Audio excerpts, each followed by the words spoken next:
आपके अपने YouTube channel वर्कस्टडी class दोस्तों आपका स्वागत है। जैसा कि दोस्तों आपको पता है हमारा 19 मार्च को कक्षा 11वीं का हिंदी विषय का वार्षिक परीक्षा का पेपर है। लगातार दोस्तों मैं आपको तैयारी करा रहा हूँ। काव्य बोध व्याकरण के सेक्शन में दोस्तों आपको पता है कि मैंने आपको बताया था इतने टॉपिक आपके आते हुए। ये आपके काव्य बोध की एक वीडियो आ चुकी है जिसमें आपको बताया था कि ये सब आपके टॉपिक आते हुए और ये सब आप टॉपिक तैयार कर लेते तो काव्य कोश से आपके है जितने नंबर का आना सब आपसे बन जाएगा। ओके, और इससे बाहर क्वेश्चन नहीं जाने वाला। क्यों? क्योंकि मैं क्या पूरा टॉपिक का टॉपिक पढ़ा रहा हूँ, बाहर जाने का सवाल ही नहीं होता। ओके, तो मैं आपको इससे पहले काव्य बोध की वीडियो आ चुकी है। ओके, प्लेलिस्ट पर जाकर देख लीजिएगा। अलग से प्लेलिस्ट बना दी है, क्लास 11th हिंदी वार्षिक परीक्षा पौने क्वेश्चन 2024 के नाम से प्लेलिस्ट है। प्लेलिस्ट पर जाके क्रम से वीडियो देखकर आप तैयारी कर सकते हो। तो काव्य बोध वाली वीडियो में मैंने आपको क्या है काव्य के वेद प्रबंध का मुक्ता काव्य यह टॉपिक पढ़ा दिया है, रस का टॉपिक कंप्लीट पढ़ा दिया है। ओके, गजल पूरा पढ़ा दिया है, शब्द शक्ति, शब्द गुण और बिंब विधान, इन टॉपिक से आपको पूरा कंप्लीट बता दिया है। उससे संबंधित जो भी क्वेश्चन बनते हैं वो भी मैंने आपको इस वीडियो में बता दी थी। केवल आपका अलंकार और छंद रह जाता है। इस दोस्तों अलंकार और छंद इस वीडियो में हम कवर करेंगे, सो वीडियो ध्यान से अंत तक देखिएगा। तो दोस्तों जैसा कि आपको पता है अलंकार तो बहुत सारे होते हैं, लेकिन हमारे पेपर में वार्षिक पेपर में केवल 3 अलंकार हमसे पूछे जाएंगे, वृक्कोक्ति, दृष्टांत और वृश्चिसूक्ति। इन तीनों को तैयार कर लीजिएगा गारंटी के साथ। दोस्तों मैं आपको इन तीनों में से एक ना एक मिलेगा। ओके, नहीं आता तो मैं आपको इतना तक कह सकता हूं कि चैनल को सब्सक्राइब कर दीजिए। इतना तक कह सकता हूं कि अगर आप इन तीनों को जरूर याद कर लीजिए, क्योंकि दोस्तों इन तीनों में से एक ना एक जरूर आएगा। ओके, और छंद में आपको क्या है 2 छंद आपको तैयार करना है, रोला छंद और मुक्तक छंद। बाकी आपको और इसके अलावा ना कोई छंद पढ़ना है, ना इन तीनों के अलावा कोई अलंकार पढ़ना है। तो चलिए चलिए मैं आपको तीनों को 3 जो आपके अलंकार इन्हें समझा देता हूँ और 2 आपकी जो छंद है इन्हें आपको समझा देता हूँ। तो सबसे पहले दोस्तों हमारा आता है अलंकार देख लेते हैं। तो सबसे पहले हमारा अलंकार है वक्रोक्तिक अलंकार। ओके, वीडियो को ध्यान से देखिएगा, समझिएगा। ओके, और देखते ही देखते याद करने का प्रयास करिएगा। तो वक्रोक्तिक अलंकार क्या होता है? ओके, जब सुनने वाला व्यक्ति यानी श्रोता कहने वाला व्यक्ति यानी वक्ता की बातें का गलत अर्थ निकाल लेता है तो वहां क्या है वक्रोक्तिक अलंकार होता है। मान लीजिए मैं आपको कुछ कह रहा हूं और आप अलग से कुछ समझ लेते हैं तो वहां आपका वक्रोक्तिक अलंकार हो जाता है। मतलब जो वक्ता ने कहा, ओके, जो वक्ता ने कहा जो उसका अर्थ है वो अर्थ न निकाल के दूसरा आप अर्थ निकाल रहे हैं, ओके, उसकी बातों का, तो वो हो जाएगा आपको क्या वक्रोक्तिक अलंकार। ओके, उदाहरण के लिए जैसे मैं आपको समझाऊं, को तुम हो इत आए कहाँ, घनश्याम हो तो कितहूं बरसो। ओके, तो यहाँ अब मैं आपको बताऊं तो यहाँ जो क्या बात बताई जा रही है। ओके, तो दोस्तों यहाँ आपका घनश्याम है शब्द है, इसके 2 मतलब है। एक तो भगवान श्री कृष्ण और घनश्याम बादल को भी कहा जाता है। ओके, तो ये 2 अर्थ है। तो वक्ता क्या कह रहा है, जो वक्ता यहाँ घनश्याम का मतलब कृष्ण जी से, लेकिन जो श्रोता सुन रहा है उसका अर्थ क्या निकाला, बादल निकाल रहा है। बरसों के शब्द आ रहा है तो उसे लगा कि बादलों की बात हो रही है। तो उसने क्या है जो श्रोता है वो तो कह रहा है, जिसने ये कहा है वो कह उसका मतलब क्या है, ये कृष्ण जी के बारे में कहा। घनश्याम शब्द किसके लिए किया है?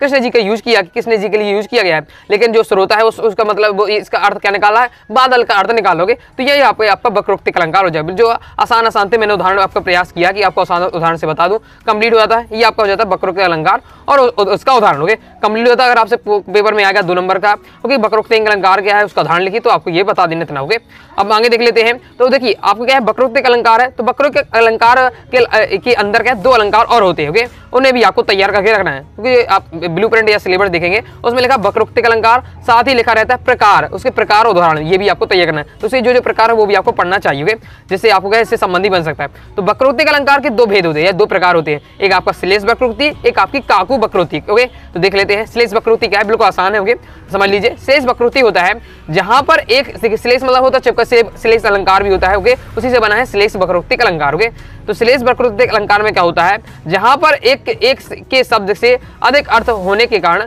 श्रोता वक्ता द्वारा कही गई बात का गलत अर्थ व अन्य अर्थ निकाल लेता है, वहां श्लेष वक्रोक्तिक अलंकार होता है। वही लगभग परिभाषा है।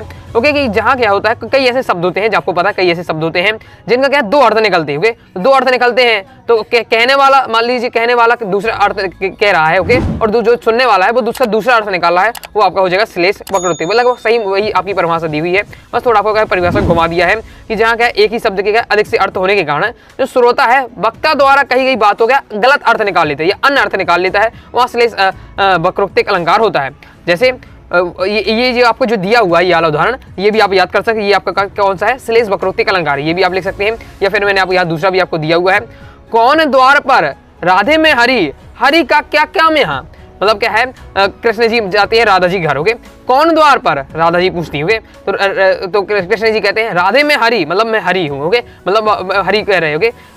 हरि का क्या काम है यहाँ पर, तो यहाँ का क्या है, कृष्ण जी कहते हैं कि मैं हरि हूँ, लेकिन राधा जी क्या समझती है, हरि के यहाँ दो अर्थ है, एक भगवान श्री कृष्ण हो जाते हैं और दूसरा हरि का मतलब है बंदर, ओके।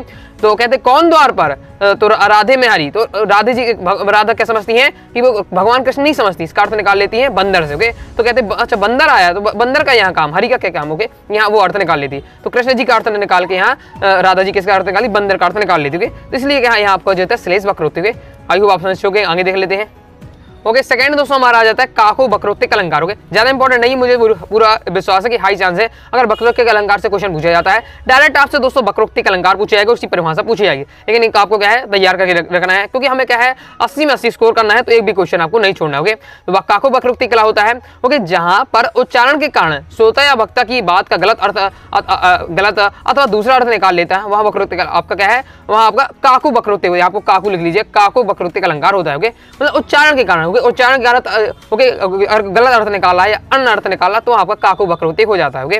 उदाहरण के लिए, उसने कहा जाओ मत बैठो यहाँ, मैंने सुना जाओ मत बैठो यहाँ, समझिए क्या है, उसने कहा जाओ मत, मतलब जाओ मत यहीं बैठो, जाओ मत यहीं बैठो, लेकिन मैंने क्या सुना, जाओ यहाँ मत बैठो, जाओ ये मत बैठो यहाँ, ओके। तो अर्थ अलग निकल रहा, ओके। उसने कहा यहीं रुक जाओ, अभी जाना नहीं है, लेकिन मैंने क्या सुना जाओ यहाँ बैठना बिल्कुल नहीं, ओके, इस प्रकार से। तो यहाँ आपने क्या जो उच्चारण के कारण क्या है अर्थ निकल रहा, ओके, इस प्रकार से। आगे देख लेते हैं। नेक्स्ट दोस्तों हम पढ़ेंगे दृष्टांत अलंकार, ओके। मैंने आपको बताया 3 अलंकार हम देखेंगे, ओके, जो हमारे सिलेबस में। पहला अलंकार अपना कंप्लीट हो जाता है, दूसरा अलंकार है दृष्टांत अलंकार, ओके। दृष्टांत अलंकार का अर्थ होता है उदाहरण, जब काव्य में किसी बात को उदाहरण देकर समझाया जाता है, बस, ओके, तो वहाँ आपका दृष्टांत अलंकार होता है। अब इतनी आपकी परिभाषा मैंने आपको पूरे समझाने के लिए दी है, लेकिन आपको केवल इतना ही लिख सकते हैं तो चल जाएगा काम, बाकी आप पूरा भी लिखेंगे तो और अच्छा रहेगा, लेकिन बाकी आप इतना भी लिख देंगे कि दृष्टांत का अर्थ होता है उदाहरण, जब काव्य में क्या है किसी बात को उदाहरण देकर समझाया जाता है, वहाँ आपका दृष्टांत अलंकार होता है। इतना आप परिभाषा लिख देंगे, आपका नंबर मिल जाएगा, लेकिन आपको और अच्छे से लिखना है तो फिर आप पूरी बात समझा सकते हैं जिस प्रकार से मैंने लिखा है। अर्थात जब पहले एक बात कहकर फिर उससे मिलती जुलती दूसरी बात पहली बात के उदाहरण के रूप में कही जाए, तो इस प्रकार जब दो वाक्यों का बिंब प्रतिबिंब भाव हो, वहाँ दृष्टांत अलंकार होता है। मतलब पहली वाक्य तो कह दिया, पहली लाइन तो कह दी, जब जो दूसरी लाइन आएगी वो पहली बात को समझाने के लिए उदाहरण के रूप में समझाई जाएगी, वहाँ आपका दृष्टांत अलंकार होता है। सिंपल बात है कि कोई बात बता दी, फिर उसको क्या है एक लाइन और दी और उस लाइन में क्या है उदाहरण के देकर समझाया गया है, वहाँ आपका क्या है दृष्टांत अलंकार होता है। जैसे पंगी प्रेम नंद लाल के हमें न भावत जोग, मधुप राजपद पाई के भीख न मांगत लोग, ओके। इसमें क्या बताया जा रहा है, इसमें मैं आपको समझा देता हूँ कि क्या है, जो गोपियां हैं कृष्ण जी के प्रेम में है, ओके, तो प्रेम में है, तो उनसे कहा जाता है कि तुम वियोग के प्रेम में, ओके, उन्हें दुख दर्द है, कृष्ण जी उन्हें क्या है छोड़कर जब चले जाते, ओके, तो उन्हें कहा जाता है कि उन्हें दुख भुलाने के लिए क्या है साधु बन जाओ, या फिर क्या है भक्ति करो या फिर क्या करो योग करो, ये सब काम करोगे। तो फिर क्या कहती हैं, यहाँ उदाहरण के माध्यम से समझाती हैं, गोपियाँ कहती हैं कि ये जब मुझे इतना बड़ा राजपद मिल गया है, मतलब राजा के पद मिल गया है, तो मैं भीख मांगने का काम क्यों करूँ, मतलब ये तो छोटे मोटे काम क्यों करूँ, योग जब मैं भगवान के प्रेम में हूँ तो मुझे छोटे मोटे काम क्यों करना, योग में जैसे काम क्यों करना, तो वही बताया जा रहा है। तो पहले को अपन को सिंपल लाइन बता दी, दूसरे में क्या हमें राजा के माध्यम से समझा कि जैसे राजा भीख मांग रहा है उसके समान है योग करना हमारे लिए, योग क्या कहते थे, तो ये हमें क्या है दूसरे लाइन उदाहरण के साथ समझाएगा, ओके। तो ये आसान है, याद कर सकते हैं, या फिर आप क्या अपने से भी याद कर सकते हैं अगर आपको आसान मिल जाता है। आगे देख लेते हैं। आगे दोस्तों हमारा तीसरा अलंकार है विशेष सूक्ति अलंकार, देख लेते हैं। संपूर्ण कारणों के होने पर भी फल का ना कहना विशेष सूक्ति है, क्योंकि इसमें आपको समझ में ना आया होगा, आगे समझ लेते हैं। काव्य में जहां कार्य सिद्धि के समस्त कारणों के विद्यमान रहने हुए भी कार्य ना हो, वहां विशेष सूक्ति होता है, ओके, अलंकार होता है। थोड़ा परिभाषा थोड़ी जटिल आपको लगती होगी, समझने का प्रयास करिए, ओके। मतलब क्या सब साधन है, ओके, काव्य में जहां कार्य सिद्धि के लिए, मतलब कोई भी कार्य करना है, हमारे पास सब कुछ कारण है, विद्यमान है, ओके, फिर भी हम क्या है उस कार्य को ना कर सके, विशेष सूक्ति अलंकार। जैसे मैं आपको उदाहरण के साथ समझाता हूँ, दो मेघ बरसते मैं प्यासी की प्यासी, क्या है दो मेघ बरसते मैं प्यासी की प्यासी, मतलब क्या है कि दो बादल बरस रहे, दो बादलों से पानी बरस रहा, ओके, पानी इतना ज्यादा बरस रहा है, दो बादलों से पानी बरस रहा है, फिर भी मैं क्या है नायिका कहती है मैं प्यासी की प्यासी हूँ, पानी इतना सारा बरस रहा है फिर भी मैं प्यासी हूँ।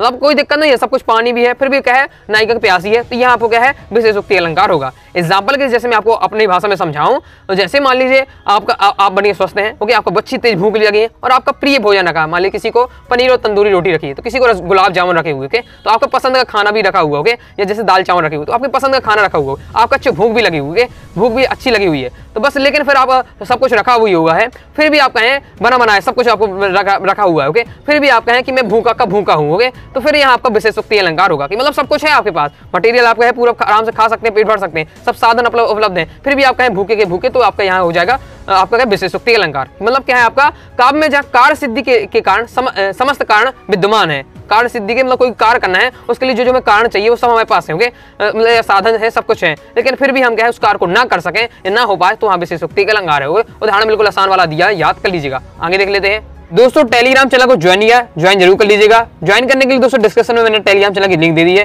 क्लिक करके आप ज्वाइन हो जाइएगा, या फिर दोस्तों आप क्या है टेलीग्राम ऐप पर जाइएगा और सर्च करिएगा अनुराग स्टडी क्लासेस, सबसे पहले आपको अपना चैनल मिल जाएगा। 90,000 से ज्यादा स्टूडेंट जुड़े हुए हैं, यहाँ जरूर ज्वाइन हो जाइएगा। फायदा ये रहेगा कि आपको वीडियो नोटिफिकेशन तुरंत ही मिल जाएगी, इंपॉर्टेंट दोस्तों आपको क्या है PDF वगैरह आपको तुरंत ही यहाँ मिल जाती है, साथ ही इंपॉर्टेंट इन्फॉर्मेशन, ओके, तो ज्वाइन करके जरूर कीजिएगा।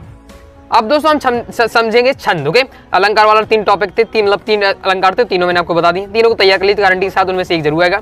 छंद वाला टॉपिक में आपके 2 छंद है, तो उनमें से आप कर सकता है एक रोला छंद, एक मुक्तक छंद, ओके। रोला छंद समझ लेते हैं, यह एक क्या है सममात्रिक छंद है, इसमें 4 चरण होते हैं, प्रत्येक चरण में 24 मात्राएं होती हैं तथा 11-13 की मात्राओं से यति होती है, ओके, तो रटना ही पड़ेगा, याद रखिएगा 4 चरण होते हैं, 4 चरण में से प्रत्येक चरण में 24 मात्राएं होती हैं, 11-13 की मात्राओं से यति होती है। इसके अंत में क्या है प्रायः 2 लघु 2 गुरु वर्ण होते हैं, ओके, 2 चरणों में क्या है तो होना आवश्यक है। ये होता है आपका रोला छंद, पर अभ्यास से याद कर लीजिएगा, ओके। उदाहरण ये आपका दिया हुआ है, जाति जाति हुई जिन्होंने भारत बाजी, निज बल से पल मेट, विधर्मी मुगल कुरारी, जिनके आगे ठहर सके जंगी ना जहाजी, है ये वही प्रसिद्ध छत्रपति भूप शिवाजी के। शिवाजी की यहाँ प्रशंसा के लिए 4 लाइनें दी हुई, जिसमें क्या है आपका रोला छंद, ओके, तो अच्छे से तैयार कर लीजिएगा। जिन्होंने क्या है विधर्मी जो अधर्मी जो मुगल शासक थे उनको भी क्या है परास्त किया, ओके, तो शिवाजी की बात की जा रही है, तो ये आप याद कर सकते हैं। या फिर अगर ये आसान है, मुझे तो याद है, लेकिन अगर आपको दूसरा भी याद करना है तो आप दूसरा भी तैयार कर सकते हो।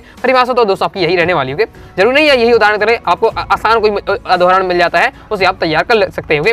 मुक्तक छंद देख लेते हैं। मुक्तक छंद में आपको क्या है, मुक्तक छंद का नाम ही मुक्त है भैया, जो मुक्त है मतलब उसमें कोई छंद ही नहीं लगना है, मुक्तक छंद नाम ही है, ओके, मतलब कोई भी 4 छंद लगा दो जिसमें, ओके, तो वो आपको मुक्तक छंद कहलाता है, ओके, जिसमें ना ही तुक होती है आपकी जरूरी है, ना ही आपकी इसमें क्या होती है गति होती है आवश्यक है, ओके। तो मुक्तक छंद को आधुनिक युग की देन माना जाता है, मतलब आधुनिक रूप से, ओके, पहले समय ज्यादा नहीं था, ये अभी प्रचलित हुआ है मुक्तक छंद, ओके। जिस छंद में वर्णों और मात्राओं का बंधन नहीं होता है उसे मुक्त छंद कहते हैं, मतलब ये स्वतंत्र है, मुक्त है, ओके। किसी छंदों के में वर्णों और मात्राओं से, ओके, छंद के क्या होते हैं, एक तो वर्णित होते हैं, एक आपके मात्रिक छंद होते हैं, जिसमें मात्राओं की गणना की जाती है वो मात्रिक छंद, जिसमें वर्णों की गणना की जाती है वो आपका वर्णित छंद कहलाता है। लेकिन जो मुक्तक छंद होते हैं इसमें ना ही वर्णों का बंधन है, ना ही इसमें मात्राओं का बंधन है, इसलिए इसका नाम है मुक्तक छंद, ओके। आप याद हो गया होगा। चरणों की अनियमित असमान स्वच्छंद गति तथा भाव के अनुकूल यति विधान ही क्या है मुक्त छंद की विशेषता है, ओके, ये सब विशेषता है, ओके। इसे रबर या केंचुआ छंद भी कहते हैं, इसे याद रखिएगा, ये आपसे क्या है वस्तु पूछी जा सकता है, केंचुआ छंद कैसे कहते हैं, मुक्तक छंद को केंचुआ छंद भी कहते हैं, रबर छंद भी कहते हैं, ओके, याद रखिएगा, ये मैंने आपको ऑब्जेक्ट के लिए बता दिया। बाकी मेन परिभाषा आपकी 3 लाइन की, तो इसे आप तैयार रख लीजिए, ओके। उदाहरण देख लेते हैं, तो ये आपका उदाहरण दिया हुआ है, ओके, तो आप ये उदाहरण तैयार करना चाहें तो ये तैयार कर सकते हैं, बाकी अलग से भी आप याद कर सकते हैं, जैसे ये मैंने दिया हुआ, वह आता है 2 टूक कलेजे को करता है पछताता, पथ पर आता पेट पठी दोनों मिलकर है एक, चल रहा लटुकड़िया टेक, मुट्ठी भर दाने के भूख मिटाने को, मुंह फटी पुरानी झोली को फैलाने को, 2 टूक कलेजे की करता पछताता फट पर आता, होगे। तो ज्यादा आपने देखी इसमें ज्यादा लाइन नहीं होगी, जिसमें लाइन ना हो समझ जाइए मुक्तक छंद इसमें अधिकतम होता है, तो ये याद कर लीजिए, आप अन्य से याद कर सकते हैं। जैसे मैं आपको बताऊं कि जैसे मैं आपको बताऊं मुक्तक छंद का एक उदाहरण, ओके, ये आपको उदाहरण नहीं है लेकिन मैंने ऐसे ही मैं आपको बता रहा हूँ कि मैं तुम्हारी नीली जैसी आंखों में डूबना चाहता हूँ, डूबा तो छपाक छपाक छपाक, ओके। तो इसमें कुछ आपके देखिए लय नहीं है, ओके, इस प्रकार की सारी टाइप की, ओके। तो इस प्रकार से होता है कि जिसमें क्या ज्यादा लय नहीं होती, तो आप कोई भी अपने हिसाब से उदाहरण तैयार कर लीजिए, इसे भी आप तैयार कर सकते हो, इंपॉर्टेंट है। तो आइए दोस्तों, आपने समझ लिया होगा अलंकार और छंद, ओके, और इससे पहले काव्य खंड के आपके काव्य बोध के जो भी आपके टॉपिक है वो बता चुका हूँ, साथ ही मैं आपको क्या है हिंदी एक टॉपिक बेहतरीन तरीके से पढ़ा चुका हूँ। क्रम से दोस्तों वीडियो देखना चाहते हैं अलग से प्लेलिस्ट बना दी है, class 11th Hindi important question 2024 के नाम से है, ओके, तो प्लेलिस्ट पे जाकर क्रम से वीडियो देखकर आप तैयारी कर सकते हैं। ओके, बाकी अभी तक दोस्तों आपने क्या अपने हिंदी के कोर्स को ज्वाइन किया, क्लास 11 के हिंदी के कोर्स को ज्वाइन कर सकते हैं। इस कोर्स में दोस्तों आपको क्या है, कंप्लीट हिंदी की तैयारी हो जाएगी। आपके चाहे आपको आरोग्य, काव्यखंड, गद्यखंड, विधान, युक्ति, माध्यम, क्वेश्चन आंसर, वस्तुनिष्ठ पूरी कंप्लीट व्याकरण हो जाएगी। ओके, पीडीएफ के रूप में मिलेगा, तो आसानी से आप तैयारी कर पाएंगे। कोर्स ज्वाइन करने के लिए 9039534479 दी व्हाट्सएप नंबर मैसेज करना है। फीस 249 रुपये, 50% ऑफ चला है, 125 रुपये में आपको कंप्लीट कोर्स दिया जा रहा है। तो आई होप दोस्तों आपको वीडियो पसंद आई, वीडियो लाइक करके चलो उसके बाद जुड़ गया। दोस्तों कोई डाउट आता है कमेंट बॉक्स में आप जरूर पूछ लीजिएगा। टेलीग्राम चैनल ज्वाइन कर लीजिएगा, साथ ही इंस्टाग्राम फॉलो कर लीजिएगा। मिलते हैं नेक्स्ट वीडियो में, तब तक के लिए बाय बाय।